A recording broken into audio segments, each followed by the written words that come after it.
ایران کی مجلس خبرگان نے نیا سپریم لیڈر چن لیا۔ آیت اللہ خامنائی کے بیٹے مجتبیٰ خامنائی ایران کے نئے سپریم لیڈر منتخب ہو گئے۔ ایرانی سرکاری میڈیا پر انتخاب کا اعلان کیا گیا۔ ایرانی فوج اور پاسداران انقلاب کا نئے سپریم لیڈر کی پیروی کا عزم۔ ایرانی صدر نے نئے سپریم لیڈر کے انتخاب کو قومی اتحاد کی مضبوطی کا مظہر قرار دیا۔ عباس عراقچی نے بتایا ایران نے نئے سپریم لیڈر کے انتخاب میں غیر ملکی مداخلت مسترد کر دی۔ ایرانی شہریوں کی بڑی تعداد نئے رہبر اعلیٰ سے یکجہتی کے لیے سڑکوں پر آ گئی۔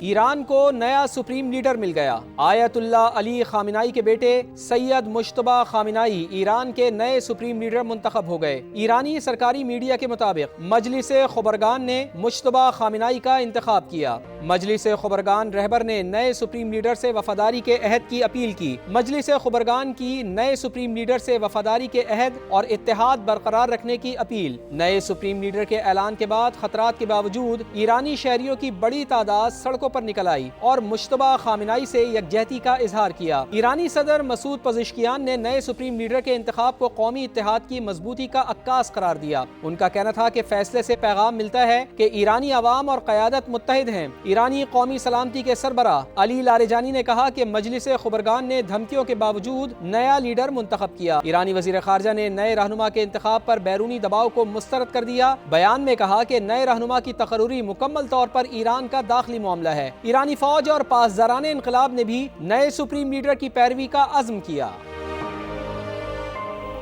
اپنا ہرمز سے تیل کی فراہمی معطل، عالمی منڈی میں بھونچال آ گیا۔ خام تیل کی قیمت 4 سال بعد $100 فی بیرل سے تجاوز کر گئی۔ WTI کروڈ آئل تقریباً 19% اضافے سے $109.80 فی بیرل کا ہو گیا۔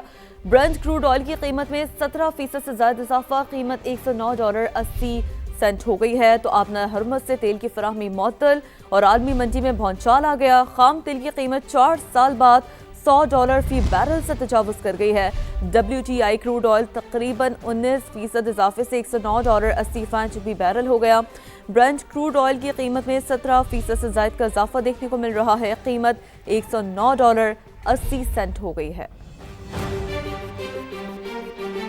ایران کے جوہری خطرے کے خاتمے کے بعد تیل کی قیمتیں تیزی سے گر جائیں گی۔ امریکی صدر کا دعویٰ، کہا عالمی اور امریکی سلامتی کے لیے تیل کی قیمتوں میں اضافہ معمولی قیمت ہے، صرف احمق لوگ اس سے مختلف سوچیں گے۔ امریکی مشیر نے دعویٰ کیا کہ صدر ٹرمپ تیل کی تنصیبات کو نشانہ بنانے پر مطمئن نہیں۔ ڈونلڈ ٹرمپ تیل کی تنصیبات تباہ کرنے کے بجائے سپلائی برقرار رکھنے کے حق میں ہیں۔ امریکی میڈیا نے بتایا کہ صدر ٹرمپ توانائی کی عالمی سپلائی متاثر نہیں کرنا چاہتے۔ ٹرمپ انتظامیہ اسرائیل کی جانب سے ایرانی تیل تنصیبات پر حملے سے خوش نہیں۔ پاسداران انقلاب نے نئے سپریم لیڈر کے انتخاب کے بعد اسرائیل پر میزائلوں اور ڈرونز کی برسات کر دی۔ تل ابیب سمیت صہیونی ریاست کے کئی شہر دھماکوں سے گونج اٹھے، سائرن بجنے لگے، متعدد افراد کے زخمی ہونے کی اطلاعات ہیں۔ گزشتہ روز بھی ایرانی حملے میں 6 اسرائیلی زخمی ہوئے تھے، جبکہ جنوبی لبنان میں حزب اللہ کے ساتھ جھڑپوں میں 2 اسرائیلی فوجی مارے گئے۔ امریکی سینٹکام نے مزید 2 امریکی فوجیوں کی ہلاکت کی تصدیق کر دی۔ ہلاک امریکی فوجیوں کی تعداد 8 ہو گئی۔ سعودی عرب کے شہر خرج کے رہائشی علاقے پر ڈرون حملے میں 2 افراد جان سے گئے، 12 زخمی۔ سعودی سول ڈیفنس کے مطابق مرنے والوں میں بھارتی اور بنگلہ دیشی شہری شامل ہیں۔ بحرین میں ڈرون حملوں میں متعدد شہری زخمی ہو گئے۔ متحدہ عرب امارات میں آئل فیلڈ میں واقع فجیرہ پلانٹ میں بھی آگ بھڑک اٹھی۔ امریکہ اور اسرائیل کی بدترین دہشت گردی، ایران کی تیل تنصیبات کو نشانہ بنانا شروع کر دیا۔ تہران زوردار دھماکوں سے لرز اٹھا، آسمان کالے دھوئیں سے اٹ گیا۔ کوہاگ، شہران اور کاران میں بھی آئل ڈپوز کو تباہ کیا گیا۔ 6 افراد شہید، اصفہان، نجف آباد، آران اور دیگر شہروں پر بھی وحشیانہ بمباری کی گئی۔ ہلال احمر نے مزید 31 شہادتوں کی تصدیق کر دی۔ شہداء کی تعداد 1350 سے زائد ہو گئی۔ اسرائیل کی لبنان میں بھی بمباری جاری، مزید 25 شہریوں کو شہید کر دیا، تعداد 400 ہو گئی۔ صدر ٹرمپ درست تھے، قربانیاں جنگ میں معمول ہیں۔ امریکی فوجی کی بڑھتی ہلاکتوں پر امریکی وزیر جنگ کا بیان، کہا مستقبل میں مزید نقصان متوقع ہے۔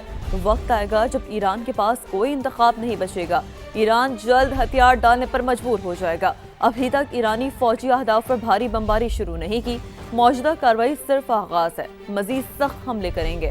امریکہ کا مقصد ایران کے فوجی ڈھانچے کو مکمل تباہ کرنا ہے۔ UAE کے صدر کا ڈونلڈ ٹرمپ سے ٹیلی فونک رابطہ، دونوں رہنماؤں میں خطے کی صورتحال پر تبادلہ خیال۔ عرب لیگ کا ہنگامی اجلاس، خلیجی ممالک پر حملوں کی مذمت کی گئی۔ ایرانی صدر نے آذربائیجان کے ہم منصب سے رابطہ کیا، بتایا آذربائیجان پر ڈرون حملے میں ایران کا ہاتھ نہیں۔ فرانسیسی صدر نے بھی ایرانی ہم منصب سے ٹیلی فونک رابطہ کیا۔ میکرون نے خطے کے ممالک پر حملے فوری روکنے کا مطالبہ کیا۔ ابنائے ہرمز میں جہازوں کی آمد و رفت یقینی بنانے پر زور دیا۔ ادھر ایرانی صدر کا تہران میں اسپتال کا دورہ، زخمیوں کی عیادت کی۔ پاکستان میں امریکی سفارت خانے نے اسلام آباد میں تمام ویزا اپائنٹمنٹس منسوخ کر دی۔ تمام ویزا اپائنٹمنٹس آج سے 13 مارچ تک کے لیے منسوخ کی گئی ہیں۔ اعلامیے میں کہا گیا ہے کہ امریکی سفارت خانہ اپنے شہریوں کے لیے معمول اور ہنگامی خدمات جاری رکھے گا۔ ویزا درخواست دہندگان کو اپائنٹمنٹس ری شیڈول کرنے پر ای میل سے آگاہ کیا جائے گا۔ کراچی، لاہور میں امریکی قونصل خانوں میں قونصل سروسز معطل ہیں۔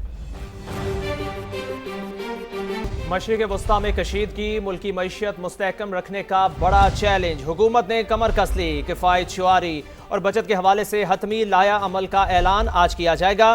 بچت پلان صنعتی اور زرعی شعبے پر لاگو نہیں ہوگا۔ وزیر اعظم کی زیر صدارت اہم بیٹھک میں موجودہ صورتحال میں ممکنہ معاشی اثرات کے حوالے سے غور کیا گیا۔